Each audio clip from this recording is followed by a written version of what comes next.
Então, como foi fazer essa previsão e ver o mundo basicamente não ouvir e não se preparar? Bem, não há nenhum sentimento bom em algo assim dizer. Eu avisei. Se algo matar mais de 10 milhões de pessoas nas próximas décadas, é mais provável que seja um vírus altamente infeccioso do que uma guerra. Sabe, eu fico pensando, será que eu poderia ter sido mais persuasivo?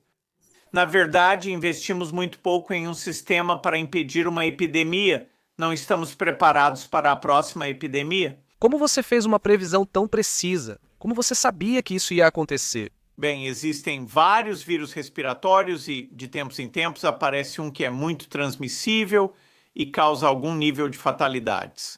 Doenças respiratórias são muito assustadoras, porque você ainda está andando por aí em um avião, em um ônibus, quando está infeccioso. Ao contrário de doenças como Ebola, em que geralmente você já está hospitalizado quando começa a transmitir o vírus a outros. Ei, recentemente eu tive a chance de entrevistar Bill Gates quando a carta anual da fundação dele foi publicada. O link está na descrição. Falamos sobre vários temas, como teorias da conspiração e desinformação, mas sobre a pandemia. Queria saber se tantas pessoas conseguiram prever isso e os custos de prevenção eram relativamente baixos, então por que não foi feito mais a respeito? Bem, existem alguns riscos, como terremotos, onde vemos pequenos terremotos o tempo todo, ou a história de guerras, ou incêndios, ou furacões. Para não esquecer, pandemias surgem de forma tão irregular que nos dão falsa sensação de segurança, levando a crer que não serão problema em breve. Por que investir nisso? Você não contrata o seguro, basicamente. Este aqui vai nos ajudar a entender que isso precisa ser uma prioridade. Sinto que os humanos têm o problema de lutar a última batalha. Então, se agora focarmos em pandemias e nenhuma ocorrer nos próximos 100 anos, qual seria o próximo desastre? Para qual não estamos preparados? Destaco dois, sendo um a mudança climática. Todo ano isso causaria ainda mais mortes do que tivemos nesta pandemia. Também relacionado a pandemias está algo que as pessoas não gostam muito de falar, que é o bioterrorismo, que alguém que queira causar danos pode criar um vírus, e isso significa que o custo, a chance de nos depararmos com isso é maior do que apenas as epidemias causadas naturalmente, como a atual. Me parece que há algo semelhante entre pandemias e mudança climática, ou como o impacto de um asteroide, que é o fato de não serem muito tangíveis. Mas você poderia tentar um pouco. Acho que humanos não são bons nisso. Bem, meu escritor favorito, Václav Smil, escreveu sobre todos os tipos potenciais de desastres, como o risco de um asteroide, o risco de uma erupção parecida com a de Yellowstone.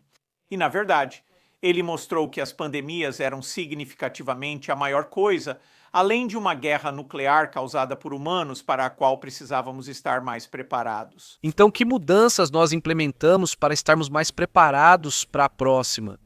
E é possível que a Covid-19 possa ser a última pandemia global? Certamente haverá outras pandemias de maneiras que os humanos interagem com outras espécies, esses vírus estão atravessando a barreira das espécies, seja de morcegos ou macacos. Ou, Mas você não acha que poderíamos aumentar nossa preparação a um nível tal que isso nunca se tornasse esse tipo de problema global? poderíamos aumentar nossa preparação para nunca termos um número de mortes nem perto do que temos hoje. Sabe, pandemias podem ser piores em termos de letalidade.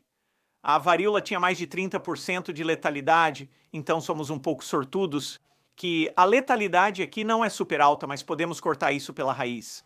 Ainda vai chegar a muitos países, mas o número de mortes, sabe, com o sistema certo, deveria ser um décimo do que vimos aqui. E os sistemas que você quer implementar para que assim você possa cortar o problema pela raiz ou algo assim? Quais elementos essenciais faltavam e precisamos ter agora? Eu dividiria isso em duas partes: a atividade de campo e a atividade de pesquisa e desenvolvimento.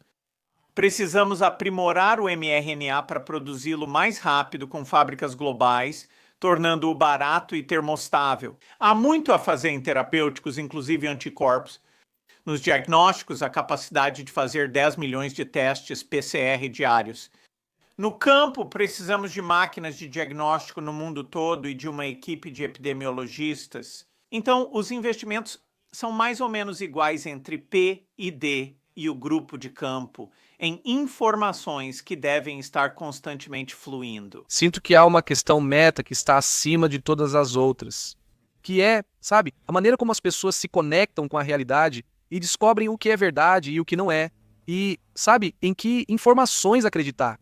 Tenho que dizer que, enquanto eu crescia e entrava na era da informação, parecia que a internet e todas essas ferramentas iam tornar as informações corretas muito mais fáceis de acessar e nos levar para um mundo mais baseado em fatos. Em vez disso, não parece que está nos levando para lá. Me pergunto se você também via a internet como algo capaz de ajudar todos nós. Não sei se você tem opinião sobre o estado atual dela. Como lidamos com isso? Bem, a internet fez algo fantástico, que é, se você quer aprender, as pessoas que assistem, você tá, sabe, tendo a oportunidade de entender a ciência e o que está acontecendo. Tá? Isso não existia antes. Agora, muitas pessoas estão muito mais informadas. Quero dizer, eu tenho amigos que me perguntam sobre essas variantes e eu fico impressionado com quanto eles estão atualizados com as informações mais recentes. Então, para as pessoas que querem aprender fatos, esta é uma era de ouro. Sabe, a gente foca na parte negativa com algumas dessas teorias da conspiração e coisas antifactuais.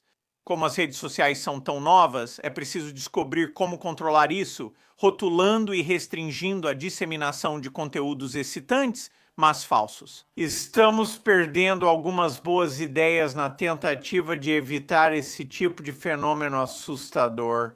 No caso do movimento antivacina, nem as coisas podem desacelerar. Quão rapidamente conseguimos que muitas pessoas tomem a vacina e, portanto, prolongamos a epidemia, e isso nos custa dezenas de milhares de vidas. Parece que você está esbarrando naquele grande princípio americano da liberdade de expressão, certo?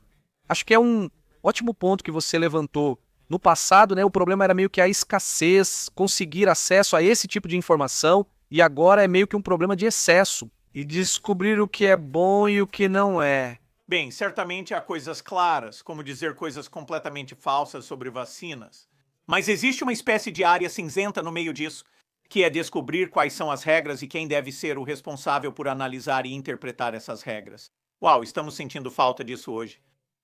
Você consegue reunir um grupo de especialistas para opinar sobre essas questões?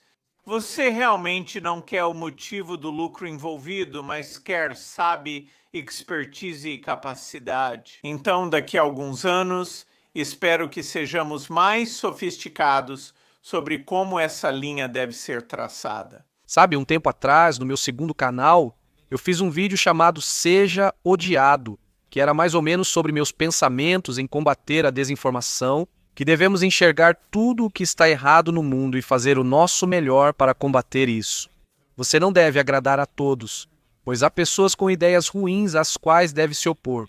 Antes eu pensava assim, mas agora meus pontos de vista suavizaram e reflito sobre nossa resistência à desinformação, um pouco como um sistema imunológico.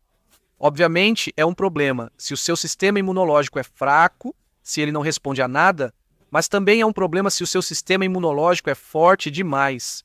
Durante a pandemia de gripe de 1918, houve uma distribuição interessante das mortes, com jovens e idosos mais propensos a morrer, obviamente porque eles têm sistemas imunológicos fracos, mas também pessoas na faixa dos 25 aos 35 anos.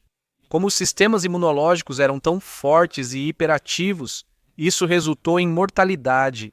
Acho que há um ponto ideal sobre quanto devemos reagir à desinformação. Você nunca vai me ver fazendo vídeos sobre terraplanistas porque não vejo sentido nisso. Fazer esse vídeo só reforça a visão de mundo deles, não há mentes a serem mudadas ali. É assim que conceituo a desinformação hoje, como se precisássemos ser um sistema imunológico direcionado. Então decidi pressionar Bill mais sobre essa ideia. E eu mencionei um tweet que eu tinha visto circulando no Twitter. Basicamente dizia que o desenvolvimento da vacina de Oxford seria de código aberto. A Fundação Bill e Melinda Gates interveio e disse: vocês devem fechar parceria exclusiva com uma grande farmacêutica, a AstraZeneca.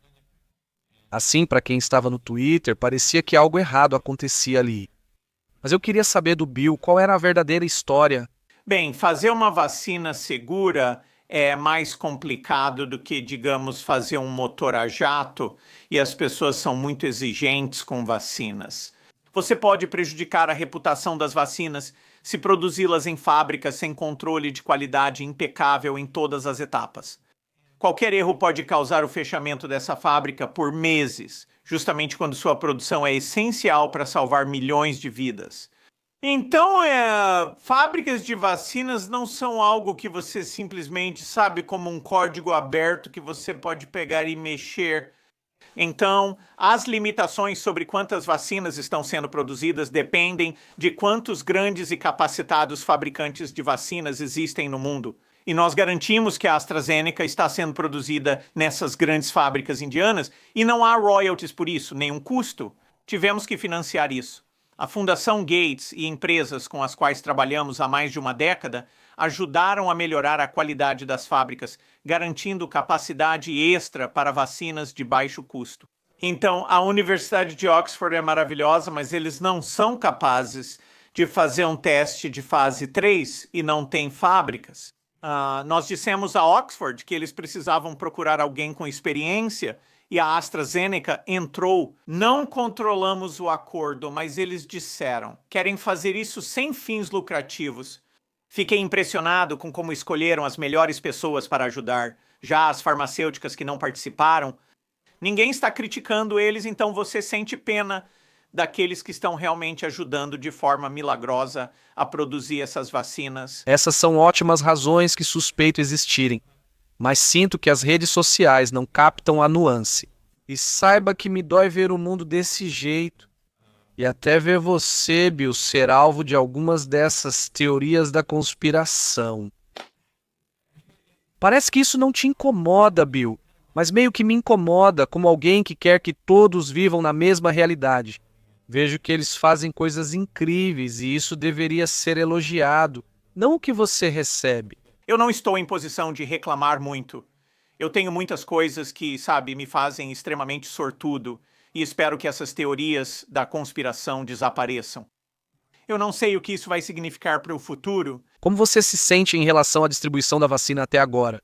Bem, nós, precisamos do fornecimento, precisamos da logística e precisamos da demanda, e há enormes desafios em cada um desses pontos. Tenho esperança de que a Johnson & Johnson seja aprovada no próximo mês, porque é uma vacina de dose única, muito barata e altamente escalável.